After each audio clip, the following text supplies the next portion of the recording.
Back to my channel and welcome back to a new blog. প্রতিদিনের মতোই আমার সেদিনও কিছু না কিছু খেতে ইচ্ছে করছিল, তো ভাবলাম পাখির বাসা বানানো যাক। তো এর জন্য মাকে বলেছি আলুটাকে সিদ্ধ বসাও। তো এখানে মা 4টা আলু নিয়েছে এবং এভাবে কেটে তারপর সিদ্ধ বসিয়ে দিয়েছে, কারণ আস্ত আলু দিলে নাকি একটু দেরিতে সিদ্ধ হয়। তো এরপর আলুগুলোকে ভালোভাবে জল দিয়ে ধুয়ে নিল, কয়েকবার করে ধুয়ে তারপর জল দিয়ে এরপর বসিয়ে দিল সিদ্ধতে। তো আলুটা সিদ্ধ হতে প্রায় আধা ঘন্টার মতো সময় লেগেছে, এখানে আধা ঘন্টাও না, আর একটু কম লেগেছে। যাই হোক, তারপর এখানে আলুটা সিদ্ধ হচ্ছিল আর এখানে আমি প্রিপেয়ার করছিলাম তেঁতুলের একটা চাটনি বানাবো, চাটনি বা সস যেটাই বলেন সেটা। তো এখানে আমি তেঁতুলটাকে, অল্প একটু তেঁতুলই ছিল বাসায়, তো ওইটাকে আমি জল দিয়ে ভিজিয়ে রেখেছিলাম। এরপর আমি ধনিয়া পাতা চপ করে নিয়েছি আর এখানে নিয়েছি পনির। তো এটা হচ্ছে একটু মিষ্টি পনিরটা, তো এটাকে আমি ভালোভাবে স্ম্যাশ করে নিলাম। এর মধ্যে দিয়ে নিয়েছি লবণ এবং হালকা একটু লাল মরিচের গুঁড়ো। তো এইগুলোকে ভালোভাবে দিয়ে এটাকে মিশিয়ে নিয়েছি এবং ভালোভাবে মিশিয়ে এখানে একটু ময়দা দিয়ে নিয়েছি। আপনারা চাইলে কর্নফ্লাওয়ার দিতে পারেন, এতে একটু ক্রিস্পি হবে, বাট আমার এভাবেই ভালো লাগে। আর এটা চাইলে কিন্তু স্কিপও করা যায়, মানে ময়দা দেওয়া আটা দেওয়া এগুলো স্কিপ করা যায়, এভাবেই আপনারা না ভেজেও রেখে দিতে পারেন। এখানে আমি সবগুলো বানিয়ে নিয়েছিলাম, পনিরগুলোকে একটু গোল গোল করে ছোট ছোট করেই বানাচ্ছিলাম। আর এখানে ওই দিন যেহেতু নিরামিষ ছিল, আমাদের সোমবারে আমার মা নিরামিষ খায়, তো আমরা ঘরে সবাই নিরামিষ খাই, তো সেই কারণে আমি পনির দিয়ে এটা বানিয়েছি। আপনারা চাইলে ডিমের সাদা অংশটা দিয়েও এটা করতে পারেন। এরপর এখানে আমি প্রায় 10 মিনিটের মতো তেঁতুলটাকে ভিজিয়ে রেখেছিলাম, দেখলাম এটা অনেকটাই সফট হয়ে গিয়েছে। তারপর এটার পিউরিটা আমি বের করে নিয়েছি আর এখানে আলুও সিদ্ধ হয়ে গিয়েছিল। আলুগুলো একটু ঠান্ডা হয়ে যাওয়ার পর এখানে আমি ছিলে নিচ্ছিলাম আর আলুগুলো ছিলে এক এক করে প্লেটে রাখছিলাম। এরপর এখানে আমি একটা বাটিতে নিয়ে নিলাম ময়দা। তো আমি এখানে প্রায় 1.5 কাপের মতো ময়দা নিয়েছি এবং এখানেও লবণ এবং লাল মরিচের গুঁড়ো দিয়ে নিয়েছি। এরপর শুকনো উপকরণগুলো ভালোভাবে মিশিয়ে জল দিয়ে বাকি উপকরণগুলো মিশিয়ে নিয়েছি। এভাবে এরকম কনসিস্টেন্সি থাকতে হবে।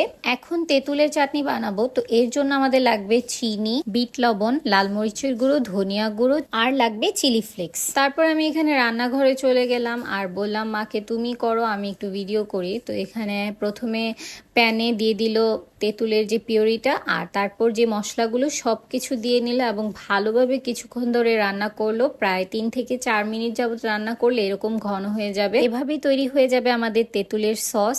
এরপর এখানে আমি যে ডিমগুলো বানিয়ে রেখেছিলাম সেগুলোকে ভেজে নিয়েছি, অল্প একটু তেল দিয়ে নিয়েছি এবং এর মধ্যে সেই বলগুলো দিয়ে নিয়েছি এবং 1 মিনিট যাবত ভেজে নিয়েছি। আর এগুলো একটু ভেঙে ভেঙেও যাচ্ছিলো, তাই তাড়াতাড়ি উঠিয়ে নিয়েছি।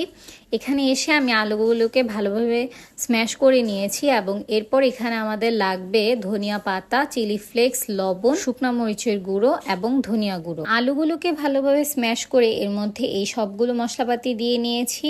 এখানে পেঁয়াজও ব্যবহার করা যাবে, যেহেতু আগেই বলেছি সেদিন আমাদের সোমবার ছিল, নিরামিষ ছিল, তাই এ কারণে আমি শুধুমাত্র এই ধনিয়া পাতাটাই অ্যাড করেছি। তারপর এখানে আমি কর্নফ্লাওয়ার আর ময়দা দিয়ে ভালোভাবে মেখে নিয়েছি। তারপর এখানে আমি একটু বাটি শেপ করে এভাবে নিয়ে অনেকখানি পোর্শনই নিতে হবে আলুর। তারপর এখানে মাঝখান থেকে একটু এইভাবে চেপে চেপে তারপর উপর দিকটা এভাবে বাটির মতো শেপ করে দিতে হবে, তাহলেই আমাদের পাখির বাসাটা হয়ে যাবে।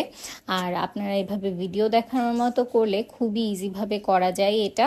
এভাবে বানিয়ে আমি কয়েকটা বাটিতে রেখেছি এবং এরপর এখানে যে ময়দার ব্যাটারটা বানিয়েছিলাম সেটার মধ্যে আমি এই বানানো পাখির বাসাটা দিয়ে দিলাম এবং এটাকে ভালোভাবে কোট করে তারপর আমি সেমাইয়ের মধ্যে দিয়ে দিলাম। আমার বাটিটা একটু ভেঙে ভেঙে যাচ্ছিল, প্রথমে বুঝতে পারছিলাম না কেন।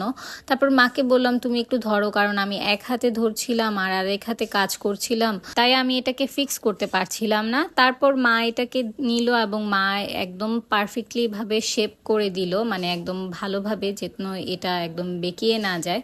তো এভাবে শেপ করে রেখে দিচ্ছিল।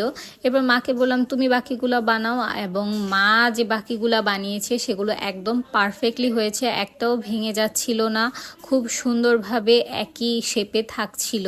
তো এখানে মা খুব সহজে এগুলো বানিয়ে নিচ্ছিল এবং এরপর সবগুলো বানানোর পর এখানে আমরা চলে গিয়েছিলাম রান্নাঘরে এবং মা এখানে, আমি তো মাকে ছাড়া পারিই না, যে কোনো কাজেই মাকে লাগে। এরপর সবগুলো বানিয়ে এখানে রেখে দিয়েছিল। আপনারা কিন্তু এভাবে বানিয়ে ফ্রিজে রেখে দিতে পারেন, যখন কেউ আসবে তখন শুধুমাত্র তেলে ভেজে তারপর সার্ভ করতে পারেন। এখানে তেল দিয়ে নিয়েছিলাম এবং এখানে ভালোভাবে 2-3 মিনিটের মতো ভেজে নিয়েছি। বেশিক্ষণ ভাজা যাবে না, কারণ সেমাইগুলো বেশি পুড়ে যেতে পারে। তো এখানে ভেজে তারপর মাকেই বললাম তুমি নিয়ে আসো, তো এখানে মা নিয়ে আসলো। এখানে 4টা আলু দিয়ে টোটাল 9টা পাখির বাসা হয়েছে। তো আপনারা যদি বানিয়ে এভাবে ফ্রিজে রেখে দেন এবং গেস্ট আসার পর সাথে সাথে ভেজে তারপর এভাবে সার্ভ করে দেন, তাহলে কিন্তু খুবই সুন্দর একটা স্ন্যাক হিসেবে আপনারা গেস্টদের সামনে সার্ভ করতে পারবেন। তো এখানে আমি একটা পাখির বাসা নিয়ে তাতে তেঁতুলের যে সসটা বানিয়েছিলাম সেটা দিয়ে নিলাম এবং 2টো পনিরের ডিম দিয়ে নিয়েছিলাম, এবং পরে দেখলাম 2টো থেকে 3টে দিলে বেশি সুন্দর লাগছে, তো এখানে আমি দিয়ে নিয়েছিলাম। আর বাকিগুলোতে একটু কম কম পড়ে গিয়েছিল, তো যাই হোক আমরাই খেয়ে নিয়েছি ওইগুলো। আর দেখার সৌন্দর্যের জন্য একটু ধনিয়া পাতা দিয়ে নিয়েছিলাম, যাতে লাগে পাখির বাসাতে ঘাসপুসও আছে। তো খুবই সুন্দর লাগছিল দেখতে, এবং দেখতে যেরকম সুন্দর, খেতে তো অসম্ভব মজাদার। আপনারা অবশ্যই এইভাবে একদিন ট্রাই করবেন। তো এখানে আমরা সবার রিভিউ নিচ্ছিলাম। প্রথমে আমি খেয়েছি এবং এরপর আমার 2 বোনকে বললাম খেয়ে দেখাও কেমন লাগছে। তো ওরা বলল খুবই টেস্ট, আর ঝালটাও সেদিন একটু কম হয়েছে, তো এর জন্য ওদের খুবই ভালো লেগেছে।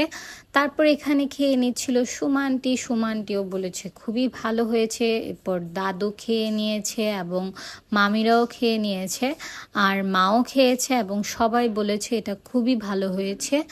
আর পাখির যে ডিমটা সেটাও কিন্তু খুবই টেস্টি লাগছিল, মানে একসাথে খেতে। আর যেহেতু একটু তেঁতুলের সস দেওয়া হয়েছে, এর জন্য তো টেস্টটা আরও বেশি লাগছিল। তো আপনারা অবশ্যই এভাবে একদিন ট্রাই করবেন এবং জানাবেন কেমন লেগেছে আপনাদের কাছে। তো আজকের ব্লগটি এ পর্যন্তই থাকছে। দেখা হচ্ছে আপনাদের সাথে নেক্সট কোনো ব্লগে। সে পর্যন্ত সবাই ভালো থাকবেন। টাটা।